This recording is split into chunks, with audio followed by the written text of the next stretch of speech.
The winter of 1941 was a turning point for the United States. The attack on Pearl Harbor forced the country into a global conflict, the scale of which had yet to be realized. American citizens suddenly found themselves at war, and the issue of allies became particularly acute. Who will fight alongside America? How reliable are these partners? Americans' gaze naturally turned to the north, to Canada. This country seemed familiar to every detail: a common border, a similar language, decades of peaceful neighborhood. Canada was taken for granted, calm, predictable, almost an extension of America itself. Many believed that they knew this country well enough not to ask unnecessary questions. It was this confidence that became the basis for a deep misunderstanding. By the time the United States entered the war, Canada had already been in a state of combat for more than 2 years. Canadian soldiers fought in Britain, the Atlantic, and Asia. The country's economy was rebuilt to meet the needs of total war. However, for American society, Canada remained something else: a polite neighbor, part of the British Commonwealth, a country that was defined more by its peaceful nature than by its military might. It wasn't hostility or disdain, it was the result of habit. The United States measured its allies by their visibility, reach, and ability to assert themselves. Canada, on the other hand, acted quietly, rarely drawing attention to its own achievements. So, without malicious intent, a distorted perception was formed. Americans thought they understood Canada, but the reality of World War II showed how wrong that notion was. When the war in Europe began in September 1939, most Americans followed the events through newspapers and radio broadcasts dominated by British newscasters. Canada was rarely mentioned in these reports. The Canadian forces were described as part of the British forces, the Canadian ships as an element of His Majesty's Navy, and the Canadian pilots were lost in stories about the heroism of the Royal Air Force. In the American media space, Canada did not act as an independent player, but was perceived as a continuation of the British Empire. This perception was based on historical experience. For decades, Canada has been presented to Americans as a loyal, orderly territory politically connected to London. The idea that Canada could act independently in international affairs simply did not fit into the usual picture of the world. Therefore, when Canada declared war on Germany on September 10, 1939, a full week after Great Britain, few people in America understood the significance of this step. The Canadian Parliament debated the decision. The Canadian government made a choice. Canada entered the war of its own free will and not on orders from London. But for the American perception, this difference remained unnoticeable. Canadian troops trained in Britain seemed to be imperial reserves. Canadian convoys in the Atlantic were perceived as being controlled by the British. Even the Canadian military command was often mistakenly considered part of the British command structures. Americans did not notice the slow, purposeful transformation taking place beneath the surface. Canada was creating a national army of unprecedented scale, expanding its officer training system, reorganizing logistics, and preparing for a long war that it was ready to wage on its own if necessary.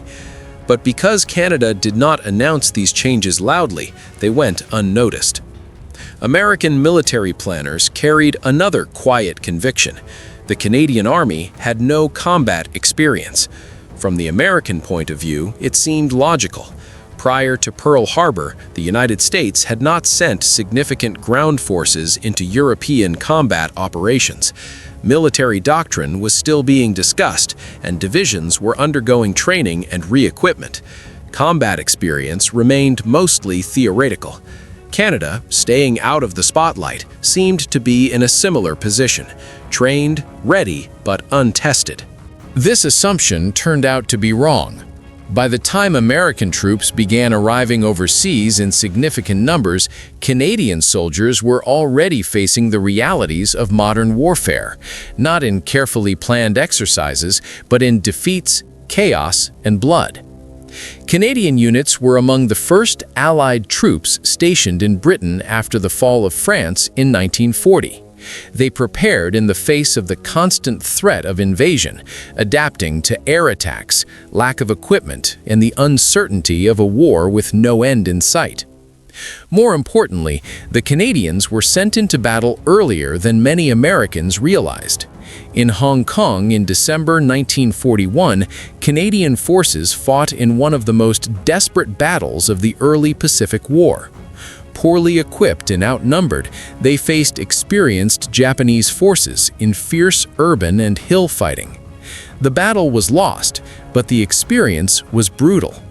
Canadian soldiers experienced modern, ruthless combat long before most of the Allied world was ready for it. This was followed by Dieppe in August 1942. For American observers, Dieppe was often remembered simply as an unsuccessful raid. But for those who were paying attention, the lessons carved out in this disaster mattered. The coordination of disparate forces, the reality of amphibious operations, armor limitations on hostile beaches, communication gaps under fire. The Canadian units learned these lessons in the hardest way, not as observers, but as participants. The result was not a defeated army, but a hardened one. When American divisions began fighting alongside the Canadians in the Mediterranean and northwestern Europe, they encountered troops who had already experienced defeat, adapted to it, and restructured their doctrine accordingly.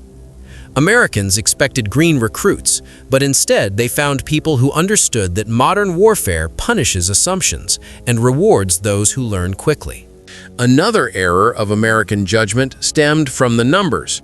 The population of Canada in 1939 was just over 11 million people. More than 130 million people lived in the United States. For American planners accustomed to thinking on a continental scale, the math seemed convincing. Canada just didn't look big enough to matter. It wasn't arrogance, it was a habit. American military thinking, especially in a country preparing for mass mobilization, equated strength to absolute size. But Canada fought the war differently. Instead of endless divisions, Canada mobilized proportionally. More than 1 million Canadians have served the country, an extraordinary commitment for a country of its size. Entire communities changed as young people left farms, factories, and cities to serve overseas. The Canadian Army expanded rapidly, forming many infantry divisions and armored formations capable of operating independently and not just as attached auxiliary forces. The impact was even more striking at sea and in the air. Before the war, the Royal Canadian Navy was tiny. By the end of the conflict, it had become one of the largest anti-submarine fleets in the world, escorting convoys across the Atlantic and blocking routes on which Germany desperately depended. American sailors relied on these convoys, often unaware of who was guarding them. In the air, the Royal Canadian Air Force had grown from obscurity to a global force.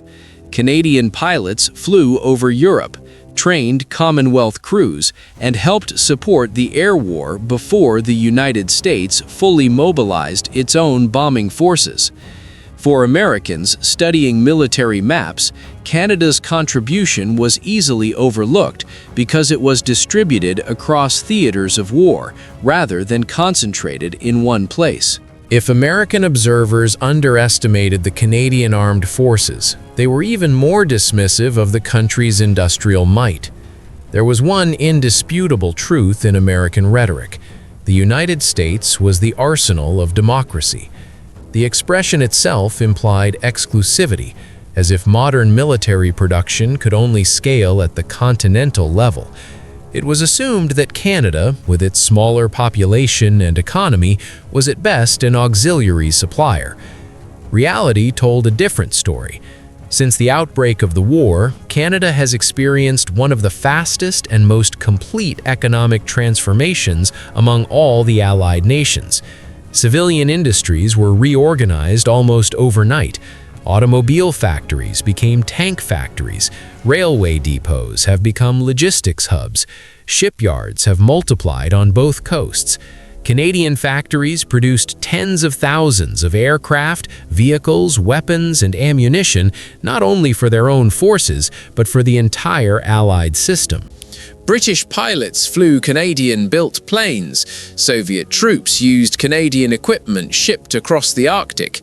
The American forces consumed Canadian-made materials without thinking about their origin. This invisibility was part of the problem. Canada did not put its name loudly on the exported products. The war was seen as a duty, not as a branding exercise. By the end of the war, Canada was one of the world's leading military manufacturers, not because of its size, but because of its coordination, discipline, and scale, pushed to the economic limit. From an American perspective, Canada still looked quiet. What they underestimated was how productive silence can be. One of the most enduring reasons Americans were wrong about Canada had nothing to do with numbers, guns, or battles. It was about storytelling. The United States went to war with a powerful media machine. War correspondents, photographers, radio broadcasters, and eventually Hollywood itself. American units were documented, interviewed, celebrated, and remembered in almost real time. Canada did not have an equal mechanism. The Canadian reports were procedural. The loss lists are discreet. Victories were declared without pomp. There were no press campaigns to create myths, grandiose narratives intended for an international audience. This restraint was not accidental. Culturally, Canadians were suspicious of self-aggrandizement, especially during the war, when casualties were steadily rising. Success was recorded, then set aside. Attention returned to the next task. The result was a strange asymmetry. Canadian forces fought in some of the most difficult campaigns of the war, in Sicily, Italy, and northwestern Europe, often tasked with holding open flanks, advancing through ravaged terrain, or breaking through static defenses. For the American forces, the misunderstanding ended not in theory, but in contact. When the U.S. divisions engaged in prolonged combat in the Mediterranean and then in northwestern Europe, they began operating alongside Canadian units in conditions that left no room for reputations or assumptions. The battlefield was unbiased. In Sicily and Italy, American commanders watched as Canadian units approached difficult terrain, methodical advances through mountains, cities, and a wintry land that punished mistakes. The Canadian formations were not eager for entertainment. In northwestern Europe, awareness has become inevitable. After D-Day, the Allied momentum depended on clearing ports, canals, flooded lands, and fortifications that the enemy had carefully prepared. Canadian forces were repeatedly tasked with operations that others avoided, not because they were expendable, but because they were trusted. American reports increasingly reflected a change in tone. The Canadian units were described as disciplined, their officers as cautious but effective, and their soldiers as resilient under prolonged stress. By the time the war in Europe ended, American views on Canada had changed, although not always consciously. Canada did not redefine itself through speeches or declarations. She did it through perseverance. The American officers who served alongside the Canadians carried these impressions home. Naval coordination has been strengthened. Military exchanges have deepened. A common understanding replaced the old assumptions. Nevertheless, an earlier misunderstanding has been preserved in the public memory. It wasn't a result of hostility or indifference. It was a consequence of scale. The United States emerged from the war as a global superpower, shaping narratives in proportion to its political weight. Canada, pleased with demobilization and reconstruction, did not dispute this space.